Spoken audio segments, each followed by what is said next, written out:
players like Randy Moss, Brian Urlacher, and Brian Dawkins will be enshrined into the Pro Football Hall of Fame. That's what they call it. They enshrine you. So Hogan, we're going to start with you. Who's missing from the list of picks? Well, I'll tell you who's missing. It's Terrell Owens, who is not actually going to be at the Hall of Fame induction. And like I talked about earlier, if you haven't gotten in, then there's probably a reason for it. Except in this case, Terrell Owens got held up for 2 years. They should induct him twice. You're talking about second all-time in receiving yards, third in touchdown catches. He's absolutely one of the 3 best receivers to ever play the game, and they should hold 2 induction ceremonies just for him. So you're refusing to answer the question, is what you're saying. Add him again. I want 2 Terrell Owens in the Hall of Fame.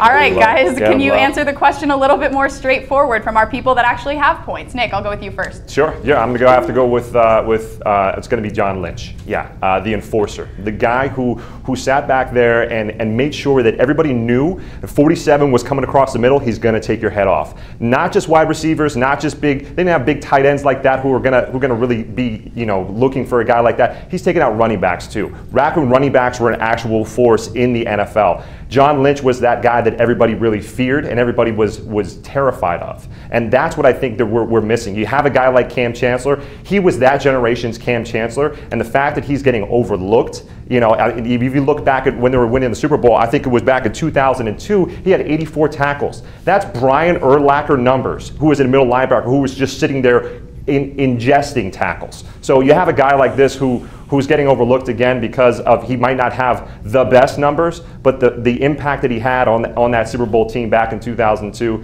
he deserves to be recognized. He was only a 2-time All-Pro. Are we kidding? We were talking about you're talking about a guy who's in the Hall already. Like we're talking about people who should be. Hey guys, it's a little bit different. But Cam Chancellor's not going to be in the Hall of Fame, so why should his older Alexis, you haven't even given us your answer yet, so I'm gonna clear the floor for Alexis Culmer. Go ahead, Lexie. So my pick is Priest Holmes because of the whole storyline and production in general. One, he was undrafted. Love when an undrafted guy ends up signing with a team. He was with the Baltimore Ravens, got a Super Bowl with them. Wasn't really the best at that time, but when he was with the Kansas City Chiefs is where he blossomed. He now leads them as retired the all-time leader of career rushing touchdowns, total touchdowns, and career rushing yards. So, and he's in the Chiefs Hall of Fame. So if he's good enough to be in the Chiefs Hall of Fame, I think it's pretty obvious that he's good enough to be in the Football Hall of Fame. And not to mention, he has the Priest Holmes Legacy Foundation, which donates to children, helps them get their educations all set up. So I think Priest Holmes needs to be in the Hall of Fame. Alexis, shout out to you for actually answering the question. Hogan, I agree with you that Terrell Owens has been snubbed twice in a row.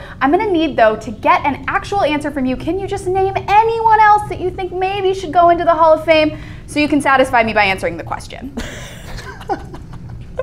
I don't bend to the rules here. I'm not your rules guy. I don't think that anyone that isn't in this class that's eligible deserves to be in the Hall of Fame. It's reserved for the absolute best players. And John Lynch, Priest Holmes, sorry, had a great year or two, don't deserve to be in the Hall of Fame. And Hogan, I was going to eliminate you, but a man that stands by his word, I think deserves some points. And I'm going to have to say, Hogan, point taken. So Hogan in his cowboy outfit. Thank you, Lauren. Home on the range for Hogan Davis. That's 1 point for you. And Alexis for answering the question in a straightforward manner. I'm going to have to give you the point, Alexis. So Alexis is in to our tie-breaking finale. But of course, we do